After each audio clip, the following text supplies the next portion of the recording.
Deebo has been, in the news this week. What an interesting segue from Frank Gore to Deebo. Two very different guys. Yeah. Yep. He, I guess the new term is scrubbed his Instagram. I don't know. I don't even have Instagram. Is that what the kids say? I don't know. Yeah. I guess that means you cleaned it, like you scrubbed it. Yeah.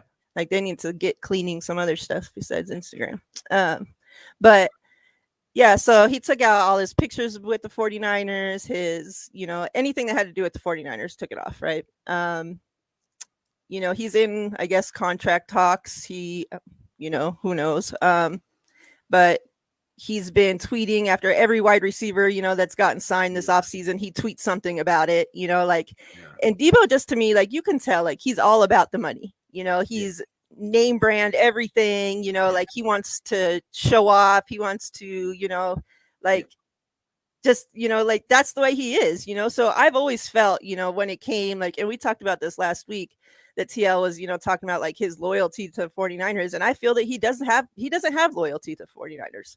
I think that whoever gives him the biggest bag, that's where he'll go. I don't think he's going to take a discount to stay with this team. And he has ties now to the Jets, to the Dolphins, to other teams that have more money than the 49ers. I agree. Because at this point, Jimmy G's, still on the team collecting, up Deebo's money, but that's Deebo's guy. So what can you do? So your thoughts on the whole Deebo situation? Do you think he gets traded? Do you think he stays? Do you care either way? Personally, everybody knows I'm an Ayuk fan through and through.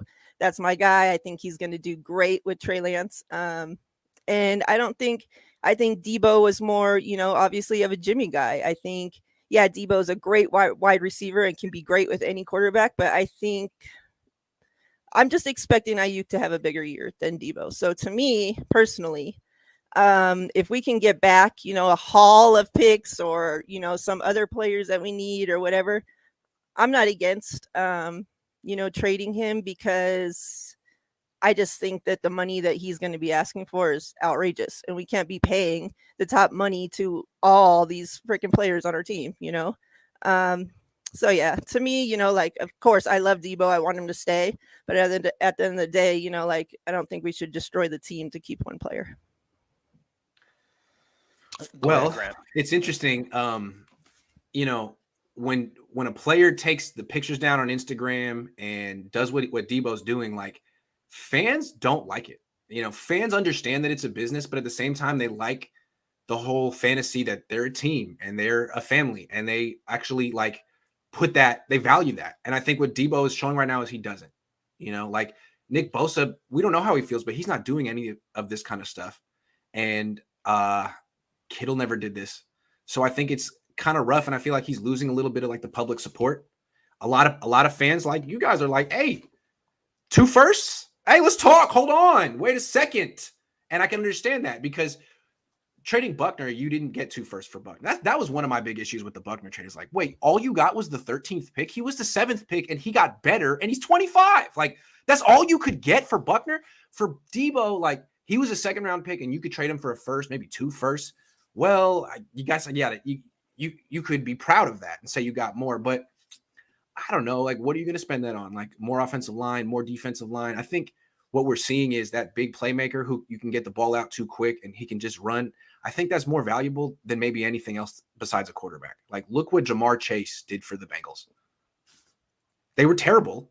Then they got Chase, and all of a sudden, even though Burrow was getting sacked 9 times a game, they went to the Super Bowl. So to me, I don't know about trading Deebo, even for 2 first-round picks. I feel like he's really important, but as you said, Mariah, he's not going to take a discount with this team. And I'm not sure that Parag Marathe is built to spend $30 million a year on a wide receiver. I think he might be philosophically opposed to that. So I really wouldn't be surprised if this is Buckner 2.0. I wouldn't be surprised. Yeah. I mean, you guys make some excellent points. So here's my issue with the situation. And you're right, Grant. It's funny, too. And we had talked about this before we started. Like, the hypocrisy of the fans, to me, is comical. You sit here when Kyler Murray did it. He's childish. He's a baby. The Cardinals need to get rid of him for him acting like that. But with Deebo, he's just trolling. And the Cardinals are in shambles. Yeah, best Cardinals are player. exactly. Well, forget them. Yeah, Cardinals are in shambles, and Yeah. forget Kyler Murray. He needs to go back to baseball. This isn't that. Deebo Samuel does it. It's, oh, you guys are overthinking it. He's not. It could not be about football. Like we need to be real, regardless of the situation. Not about So this, football, but you removed all football stuff. yeah, not all, yeah, and not football related, but he would what they said something over 80 pictures or something like that. Deebo's justified. This is how you do business in 2022. Yeah. There's nothing wrong with it. Pay Yeah. Deebo his money. When Kyler did it, freaking diva. But when Deebo does it, it's like, hey, wait a second. Let's look at it from Deebo. And we don't know what's going on. And they're probably going to just, it's all going to work out. So there's really no, how many like credentialed journalists were like, no story, it's going to work out. You don't know. Call someone, use your sources. Tell me what's going to happen. Don't guess. No, you're right. And I think I'm a little reluctant to trading away draft picks is because 49ers have kind of been hit and miss on first rounders. So it's like, what are you going to get? I mean, the DeForest Buckner, Javon Kinlaw thing is still up in the air. We don't know what we're getting out of Kinlaw. So now it looks like a bad trade. So I understand where people are like, kind of like, oh, I don't know, we should just keep Deebo. He's proven we drafted him, we groomed him. I get it. He made this offense go this year, so I get it. But the thing is, people forgetting, he was force-fed the ball. That's why his numbers were a little bit inflated. Not taking nothing away from Deebo. He still makes the play happen when he gets the ball. But with Jimmy, we had to force feed this man to help us win games. With Trey, I don't see us doing that. With Trey, I think the ball's going to be spread around more. You's going to get the ball. Kittle's getting the ball. I feel like Ross Dwelly's going to get the ball. Kyle Juszczyk is going to be, because Trey will attack every area of the field. Yes. So I think they're looking at it as like, oh, we don't really need Deebo as much because now we have a quarterback who can make every throw. You know what I'm saying? So people need to get – go ahead. Do you want to say something real quick, Grant? Well, I want to ask you guys a question. Let's say the Jets offered the 49ers the 10th pick in the draft and the 38th pick in the draft for starters. What would you trade that for Deebo? That I would say no. Okay. Only because, like I said, I just don't know what they're going to do with that 10th pick. Okay, fair enough. Knowing the 49ers, knowing the 49ers, they probably take 10 and draft. I mean, they'd probably trade back to like maybe 14, 15 to get some more picks. That's probably what the Niners would do because that's what they're known for. But, and I'm with you guys both. Like, I love Deebo. I want him to stay. I am no way in saying that he needs to be traded and let go. I want him on this team. He is the best offensive weapon on this team. However, I don't see how you can pay a wide receiver $30 million a year. You know what I'm saying? That's just way too much money for one player. And two, here's what I'll say. People are sitting there, give that man a blank check, let him get what he wants. Look at Devontae Adams, look at Tyreek Hill, look at Stephon Diggs. Well, the difference between them three and Deebo is them three have been doing it consistently year in and year out. You willing to pay Deebo $30 million off of one elite season? I don't think so. And like you said, let me ask you a question. I know this is a bizarre hypothetical, but let's say Jamar Chase, the rules were different, and after 1 year, a rookie could be due for an extension. After seeing Jamar Chase did what he did as a rookie, would you say he'd be worth $30 million? No. Okay. No, okay. I don't. No, I don't. I want to see consistency first. And and this is no knock against anybody, but I'm going to use Eric Armstead, for example. Eric Armstead was pretty inconsistent in the early latter of his career, He had that one monster year in 2019. He killed because we had the best probably D-line in football. We had a healthy D Ford, Bosa, DeForest Buckner, and Eric Armstead got like 10 sacks that year. So he looked better than what he was, I think, because of the talent around him. He got paid. I don't feel like he's lived up to that to that money. That's my opinion. That's fair. No, I'm with you. Yeah, I get a lot of hate. I get a lot of hate for that because they say, "Oh, you can't look at the money." No, I can look at the money and his production because his production doesn't equal the paycheck. In my opinion. I agree. So I'm just scared that I think with Deebo, I understand people's argument, but at the same time, I just think that Deebo's numbers will go down just a bit, and there's no knock on him just because we have a quarterback who's going to distribute the ball equally to everybody. So I got a way to make Deebo affordable. Yeah. Here's how the Niners can afford Deebo. Yeah, they can trade Jimmy for a ham sandwich. And if you want to trade someone, trade Kittle. I mean, really, people hated that idea when I floated it a couple months ago. But now everyone's talking themselves into trading Deebo. Okay. You can talk yourself in it. That's fine. There are merits there. He's worth a lot. He's great. What about Kittle, though? Kittle's almost 29.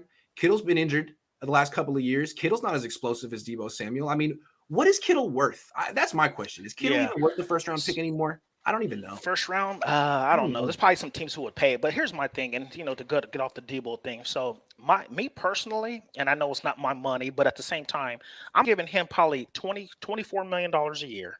Yeah. And if he wants 30, give him $6 million in incentives. I'm gonna give you a base of 23, 24. If you want 30, you get 80 catches, you get 1,100 yards receiving, you make a Pro Bowl, then we can talk about giving you your full 30. But to give him $30 million outright to make him the highest paid wide receiver who kind of fluctuates between a running back and a receiver, to me, I just don't think it's worth paying anybody that type of money, especially because we have so many high contracts on this team already. Trent Williams, Fred Warner, you got to pay Bosa. It's crazy. Yeah. Well, here, if you had to pay one person, Bosa or Deebo, who would you pay and why? I'm paying Bosa because I feel like somebody mentioned on Spaces yesterday. If you look at how the wide receivers been coming out, there's really no learning curve anymore. Justin Jefferson, Jamar Chase, Jalen Waddle, these dudes are coming out and producing their rookie years. So I just don't see that, a wide receiver. I feel like elite pass rushers are harder to come by than a wide receiver. So that's a good point. See, I would actually go with Deebo, and I think my reasoning is that when they didn't have Bosa in 2020, they still had a top 5 defense. When they haven't had Deebo, their offense has been terrible because you need an explosive player. And while there are other explosive, you can get explosive. The Niners haven't. Kittle was explosive like 3 years ago. Ayuk's really good, but I'm not sure that he's explosive. Mostert was explosive. Lance has an explosive arm. I think he might have explosive legs, although he couldn't get to the corner on the zone read last year. I don't know. I'm just saying, as great as the scheme is, as great as all the players are, I still feel like Deebo is the difference between 10 wins last year and maybe 6. And that's, I don't know about getting rid of that guy. And let me ask you this, though. Do you think that Deebo is just so important to the offense because of quarterback play? Yeah, that's a great point, right? Like he was playing running back because the quarterback couldn't get the ball down the field. I would like to think that Deebo's numbers could actually get better with Lance at quarterback the way Cooper Kupp's did. I mean, it's going to be up to Lance, like who he decides the best target is. But I mean, I think it's pretty obvious that Deebo's the best option. I mean, it doesn't take a genius to figure out that.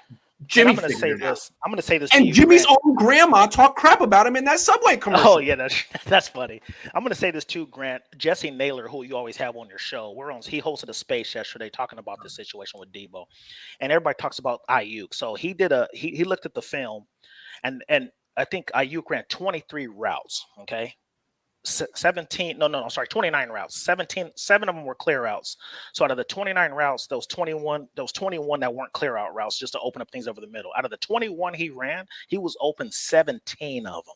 And it's not like open of like, he had like some space, like a 1 or 2 yard space in between the corner. He was open down the field, and Jimmy missed him 17 times that he was open. So that's the kind of stuff that I don't see happening with Trey. And 2, that's why I don't think that Deebo will have, like I said, and you're right, he could have better numbers, depends on how we throw the football and stuff like that with Trey. But if you look at how Trey distributes the ball, and we look at his charts of when he started against Arizona and then against Houston, Texas, he throws it evenly around the whole field, over the middle to the out routes, over the, whatever the case may be. Like, I don't think that, I think somebody brought it up. Like, I think Ayuk and Deebo both got like 6-7 targets, both against Houston Texans. Yeah, that's right. I think Kittle only got the 1 or 2, or whatever the case may be. But Juwan Jennings got 4 targets. So yeah, he distributes the ball pretty evenly. So yes, he does. If you look at that Houston game, like I think there were like 7 or 8 or 9 or 10 players that got targeted in that game. He really did distribute the ball. Yeah, that's true. And the thing with Lance is he's gonna throw a lot more sideline passes than Jimmy. Jimmy doesn't throw. Jimmy throws like 10% of his balls outside the numbers because that's a pick six waiting to happen. That's just a floating duck. Lance is actually, I think, more at risk of getting intercepted over the middle because when he misses high. And if you miss that guy coming across the middle high, you hit the safety. So if you miss high on the sideline throw, you hit the hot dog vendor or the cheerleader or the coach or the player. You know what I'm saying? It's like it's a low risk throw. So I think they're gonna. He has the arm to do it. It's a low risk throw. I think they're gonna ask. It's gonna look way different, and that plays to Ayuk's strengths and Jennings' strengths because those are tall, long wide receivers who can make acrobatic catches away from their frame near the sideline. I agree. Yeah, I'd Now, I love to do think see. Deebo is going to be the deep threat on this team, though. I think you're going to see a new element to his game where it's not just all yards after the catch. That's what I that's what agree. I think. Yeah. And you know what I said too, Grant, and I said too, it's like, with Trey too, we throw with Jimmy, so many balls were thrown over the middle to Kittle, Debo, and stuff like that. And that's why they were always injured. I feel like there's going to be less injuries to our wide receiver core with Trey because he's going to be throwing it outside the numbers more, down the field more, where it's a lot of one-on-one situations where Debo and Kittle have to get smacked by a linebacker and a safety catching the football. Deebo got smacked hard in the NFC Championship game. Yep. Yeah. Yeah, Deebo, the last few games, like there was times during that game where I didn't think he was going to make it, through the whole game. Like he's there huffing and puffing and just like, man, that's crazy. That's true. How many more seasons is he? Like, honestly, I think one question is if you gave him, $70 million guaranteed the next 2 years, front load the deal, would he do that again? Or would he, tweak his hamstring and be like, hey, I got to protect my investment? Because that's human, right? Once these players start getting paid just a gargantuan amount of money, the incentive to play through every injury is not there anymore. It's like almost like you got to protect your body. I got to protect my body's worth so much freaking money now. I got to protect it. I got the bag. I got to keep the bag. It's just natural. I'm just saying. I think that's, like kind of where I'm at with this Deebo thing, is like every argument that's being made for Deebo, we were all making for Kittle a couple years ago. And now where are we at? The whole offense goes through Kittle. Kittle's a wide receiver and a tight end. This offense can't do shit without Kittle. True. Well, look how easily it went to the next player, That is so true. And then like Kittle's like injury issues, they didn't go away. They got worse. The explosiveness got worse. The shelf life wasn't long and it was predictable. And Deebo, I mean, he's right there. He plays a very physical style of football. He's had a lot of groin and hamstring injuries. He hasn't shown that he can really recover that quickly. Yeah, I mean, it's scary. It's really scary. It's a tough one. It's a really tough one. I don't know. I go back and forth on this one. I could see trading him too. You get a whole lot for him. You get more for him than you got for Buckner, probably. Yeah. And you know what I'll say before we move on? These fans need to stop getting too emotionally attached with these players. Because I tell you what, I think all three of us agree that Ayuk and Trey have a rapport going on. So if Ayuk comes out here next season in 2022 and has like 1,500 yards, now you're looking at him getting a contract extension. So people need to realize like the 49ers are going to be in a situation where they're going to have to choose between Deebo and Ayuk. So you need to get in your heads that you're not going to be able to keep both of them because I don't think there's not one team in this league that are paying their starting wide receivers over $20 million a year. Right. You can't pay both. You can't have two. You can have one guy like that, but not two. Yep. So if Deebo gets it this year, Brandon Ayuk, you're probably going to be playing for a contract somewhere else. Yeah. That's true. Because, if you look at like Ayuk, no one saw this coming for Deebo. Like a year ago, none of us were thinking like, hey, can the Niners afford to pay Deebo $30 million a year? That wasn't a conversation. But then he had one all-pro season and the market exploded. What if Ayuk has an all-pro season this coming year, right? Exactly. What if he just happens to be Lance's favorite target? He gets 1,200 yards, 8 touchdowns, all-pro season. How much is he going to cost? Yep. And what could you get for him in a trade? It's true because he's on a 5th-year option because he was a first-round pick. So he has that extra deal, extra year. So that's true.